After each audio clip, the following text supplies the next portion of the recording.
आज का हमारा टॉपिक है meaning of computer system and it's characteristics का। तो जैसा कि हम सब जानते हैं कि आज के समय में कंप्यूटर सिस्टम हर जगह यूज़ किया जाता है। कंप्यूटर को हम अपनी personal as well as professional life में भी यूज़ करते हैं। अब जो कंप्यूटर सिस्टम है वो ऑलमोस्ट एवरी एरिया में यूज़ किया जाता है, जैसे कि education, defence, manufacturing, research and development, और इसके अलावा भी बहुत सारे एरियाज़ हैं जहाँ पर कंप्यूटर सिस्टम का यूज़ होता है। अब देखिए, हर एक व्यक्ति कंप्यूटर के साथ इंटरेक्ट करता है अपनी डे टू डे एक्टिविटी के दौरान, तो इसी कारण की वजह से कंप्यूटर की बेसिक नॉलेज होना ज़रूरी है। तो आज मैं इस वीडियो के माध्यम से आपको कंप्यूटर सिस्टम की मीनिंग और उसके कैरेक्टरिस्टिक्स बताऊंगी। तो सबसे पहले देखते हैं कंप्यूटर की डेफिनेशन। तो कहते हैं कि computer is an electronic device that converts raw data into useful information.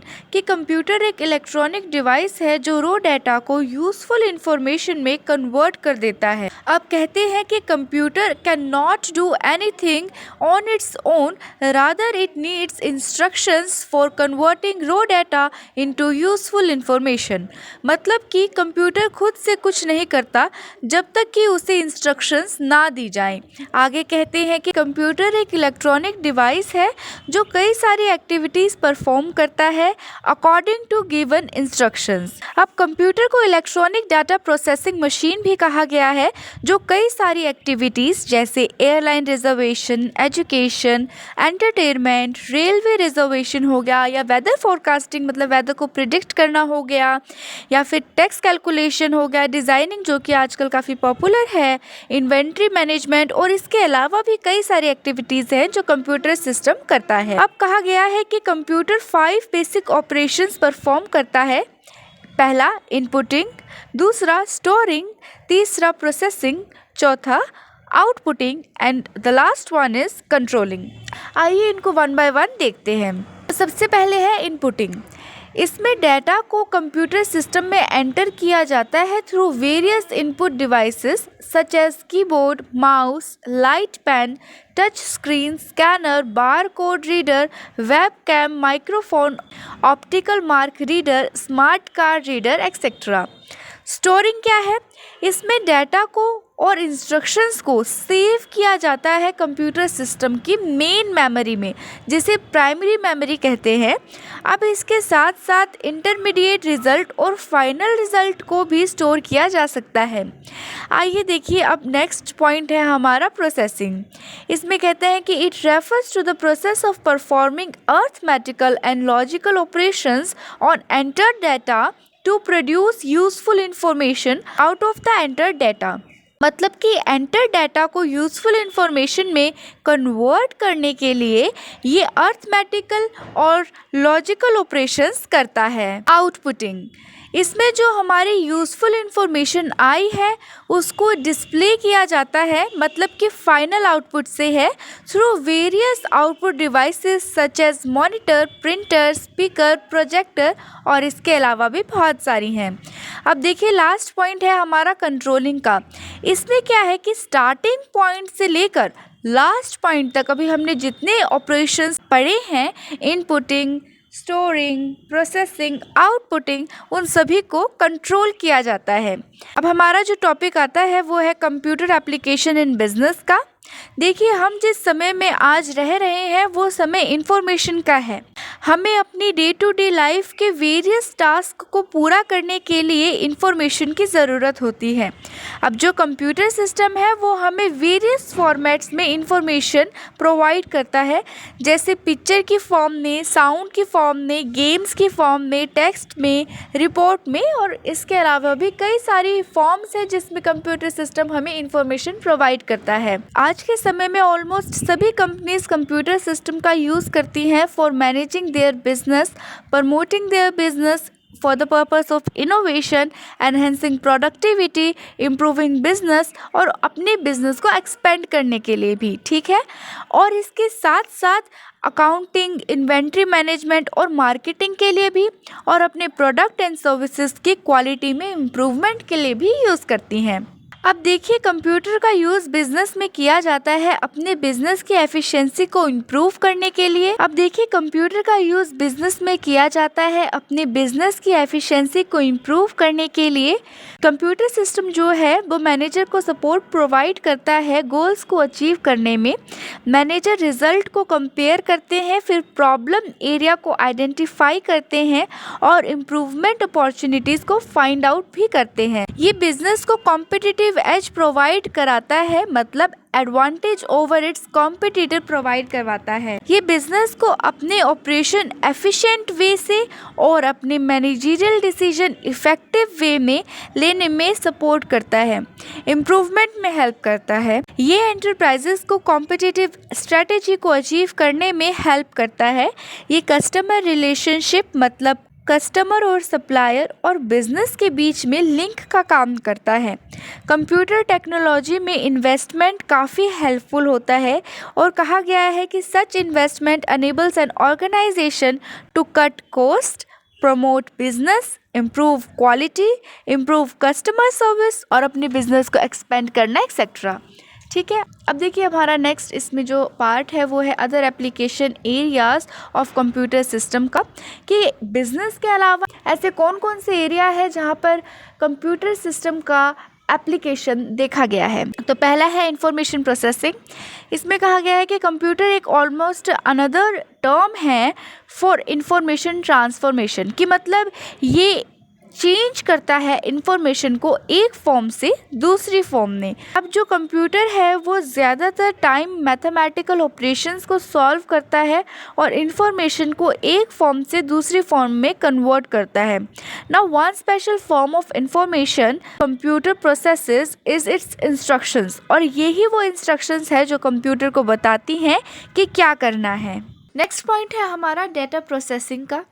इसमें कहते हैं कि जितने भी फाइनेंशियल और कमर्शियल टास्क हैं, जैसे कि billing, shipping, receiving, inventory control, तो वो सारे इसमें आ जाते हैं। उन सभी में हमने देखा है कि कंप्यूटर सिस्टम की एप्लीकेशन है। नेक्स्ट पॉइंट है साइंटिफिक डाटा प्रोसेसिंग। अब देखिए, साइंटिफिक डाटा प्रोसेसिंग मतलब कि जो इंजीनियर्स होते हैं, जो साइंटिस्ट होते हैं, वो तो कंप्यूटर का यूज़ करेंगे ही। इंजीनियर जहाँ पर है वहाँ पर कंप्यूटर का यूज़ भी होगा ही। तो इंजीनियर्स यूज़ करते हैं कंप्यूटर सिस्टम को फॉर प्रोग्रामिंग। ठीक है, न्यूक्लियर इंजीनियरिंग में भी इसका यूज़ होता है। उसके बाद आता है मल्टीमीडिया। देखिए, आजकल हमने काफ़ी वर्ड सुना है कंटेंट क्रिएशन का। अगर आप किसी भी सोशल मीडिया प्लेटफॉर्म की बात करें तो वहाँ पर एक वर्ड बहुत प्रचलित है, that is content creation.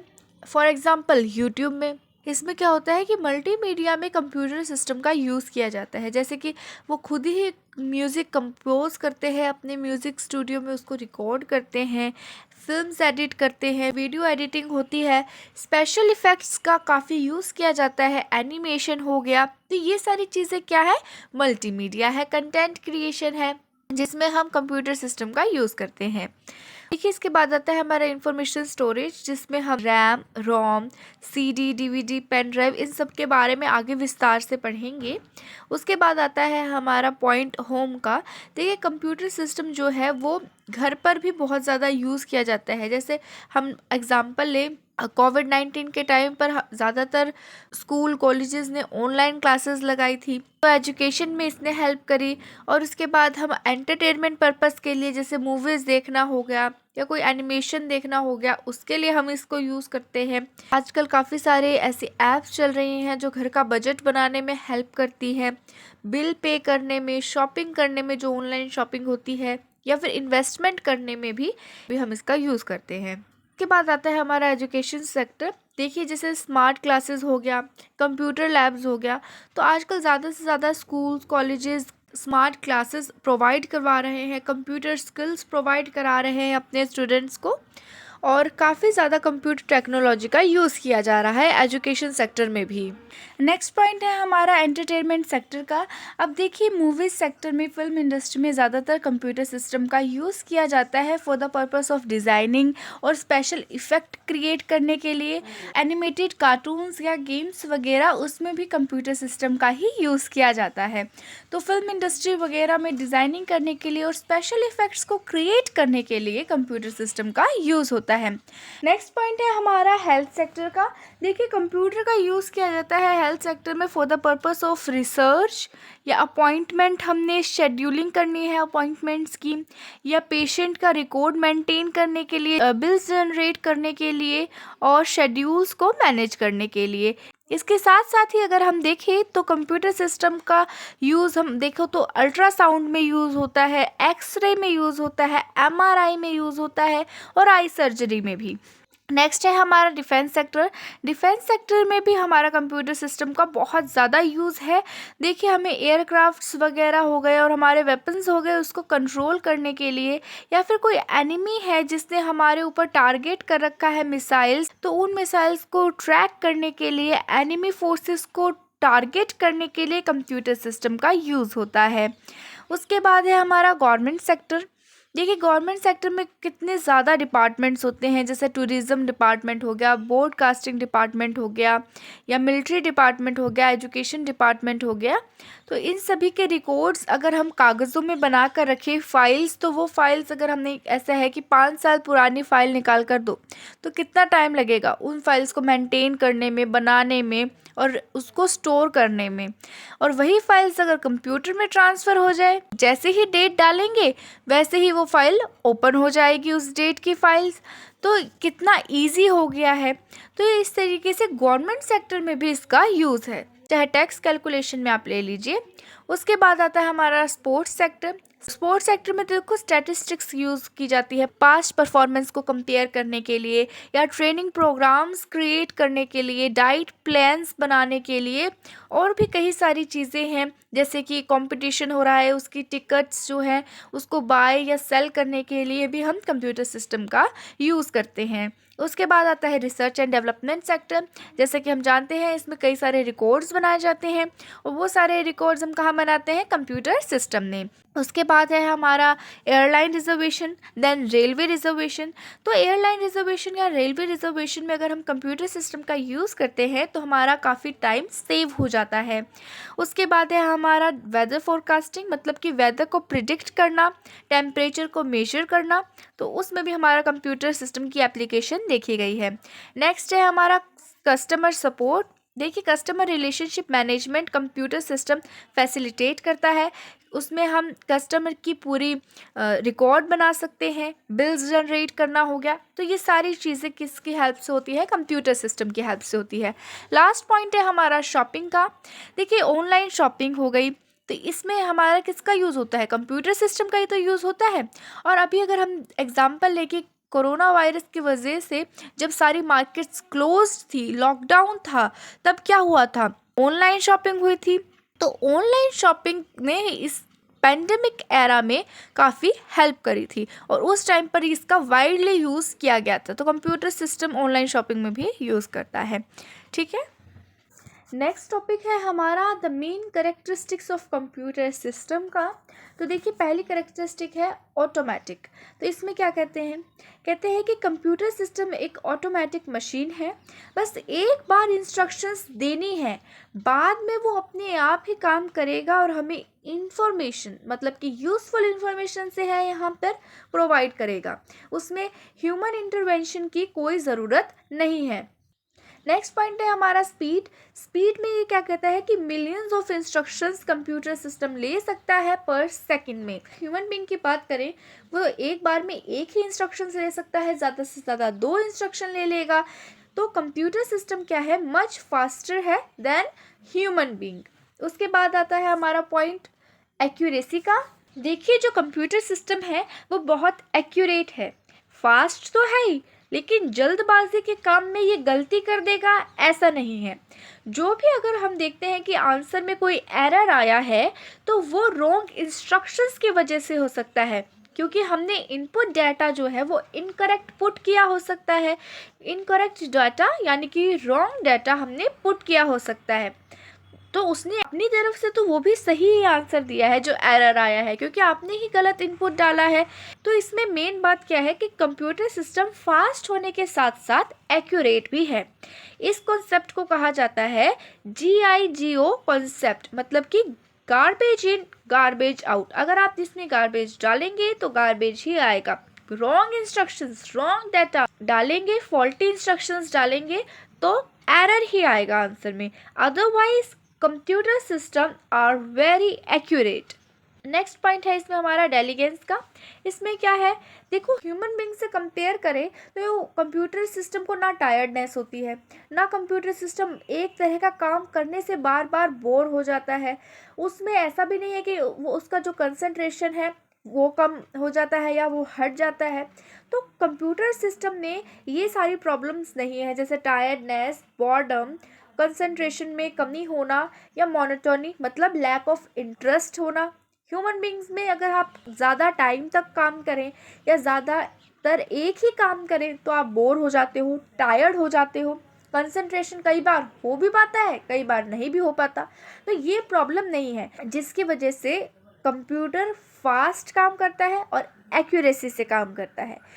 Next point है हमारा वर्सेटैलिटी का, मतलब वैरायटी ऑफ टास्क जो है कंप्यूटर सिस्टम करता है। ये एक वर्सेटाइल मशीन है। कंप्यूटर सिस्टम को एक वर्सेटाइल, वेरी वर्सेटाइल मशीन कहा गया है। कंप्यूटर सिस्टम्स एक जॉब से दूसरे जॉब में शिफ्ट करने में 1 सेकंड भी नहीं लगाती, 1 सेकंड भी नहीं लगाती, और वैरायटी ऑफ जॉब्स एक टाइम पर वो कर सकती है। डिफरेंट टाइप्स ऑफ जॉब वो एक टाइम में कंप्लीटली कर सकती है विद गुड परफॉर्मेंस। उसके बाद कहा गया है कि डिफरेंट टाइप्स ऑफ डाटा और इंफॉर्मेशन जैसे ग्राफिक, ऑडियो, विजुअल, मल्टीमीडिया, इन सब में कंप्यूटर सिस्टम जो है वो काम करता है। अब नेक्स्ट पॉइंट है हमारा पावर ऑफ रिमेंबरिंग, मतलब इसकी याद शक्ति जो है वो बहुत ही ज़्यादा है। आप सेवरल ईयर्स के इंफॉर्मेशन डाटा इसमें स्टोर करके रख सकते हो, रिटेन करके रख सकते हो वो सारी इंफॉर्मेशन। और अब वही हम बात करें एक ह्यूमन बींग की, तो वो ज़्यादा से ज़्यादा कितना याद रख सकता है। अगर हम कहें कि ये एक बुक है, इस बुक को आप एक एक वर्ड जो जहाँ लिखा है उसी तरीके से याद करो, इस पूरी बुक को रट लो, तो ये ज़्यादातर एक इम्पॉसिबल सा वर्क है कि एक पूरी बुक को वर्ड टू वर्ड याद रखना, ठीक है। लेकिन अगर वही बुक हम उसमें फीड कर दें, उसमें डाटा डाल दें उस पूरी बुक का, तो वो इन्फॉर्मेशन सालों तक कंप्यूटर याद रख सकता है, जब तक कि आप उसको खुद डिलीट ना कर दें। उसके बाद है हमारा पॉइंट कंसिस्टेंसी का। ये हाईली कंसिस्टेंट है, ये आवर्स टू आवर्स, बहुत सारी देर तक, बहुत सारे समय तक बिना एक कोई ब्रेक लिए काम कर सकता है। नेक्स्ट पॉइंट है हमारा फ्लेक्सिबिलिटी, मतलब ये हर एक एरिया में काम करता है कंप्यूटर सिस्टम। हम जहाँ देखते हैं ऐसा कोई एक एरिया ढूंढना मुश्किल है जहाँ पर कंप्यूटर सिस्टम फिट ना होता हो। जैसे कि अगर हम एग्जांपल लें, एक टेलीविज़न है, वो उसमें हम क्या कर सकते हैं, ज़्यादा से ज़्यादा कोई पिक्चर देख सकते हैं, मूवीज़ देख सकते हैं। स्पेसिफिक पर्पस के लिए ही वो चीज़ बनाई गई है, वो चीज़ डिज़ाइन की गई है। लेकिन कंप्यूटर क्या है, उसमें हम म्यूज़िक भी सुन सकते हैं, उसमें हम मूवीज़ भी देख सकते हैं। अगर हमें लेटर टाइप करना है तो लेटर भी टाइप कर सकते हैं, और कितने सारे काम हैं जो हम कंप्यूटर सिस्टम में कर सकते हैं, कैलकुलेशन कर सकते हैं। और हम देखते हैं साइंटिफिक एरिया में भी कंप्यूटर सिस्टम का यूज़ हुआ है। कितने ज़्यादा एरियाज़ हैं जहाँ पर कंप्यूटर सिस्टम का यूज़ हुआ है, अभी हम पीछे पढ़कर आए हैं। उसके बाद नेक्स्ट पॉइंट है हमारा हाईली स्टोरेज कैपेसिटी। देखो, अगर मैं कहती हूँ कि 20 लाख वर्ड्स टाइप करके आपको अपने दिमाग में स्टोर करना है, वो सारे वर्ड टू वर्ड याद रखने हैं, तो आप नहीं स्टोर कर पाओगे। लेकिन एक कंप्यूटर सिस्टम जो है वो क्या करता है, 20 लाख वर्ड्स अगर उसको टाइप करने हैं, स्टोर करने हैं, तो 10 MB से भी कम उसको बस इतना ही स्टोरेज लगता है, 10 MB भी नहीं लगता है। और आजकल तो 64 GB, 256 GB, 512 GB, इतने ज़्यादा स्टोरेज आते हैं। और इनसे काम ना बने तो एडिशनल स्टोरेज, जैसे सेकेंडरी स्टोरेज भी कहा जाता है, जैसे CD, फ्लॉपीज, DVDs, इनका भी यूज़ कर सकते हैं। उसके बाद हमारा पॉइंट है रिलायबिलिटी का।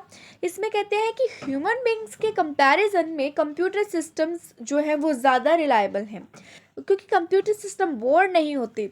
टायर्ड नहीं होते, उनमें लैक ऑफ इंटरेस्ट नहीं है, उनको फैटीग नहीं होता, उनका कंसंट्रेशन नहीं हिलता। तो क्या है, ज़्यादा से ज़्यादा वो एक्यूरेट हमें इंफॉर्मेशन दे सकेंगे, स्पीडली प्रोवाइड कर सकेंगे और इफ़ेक्टिव होंगे और एफिशिएंट होंगे।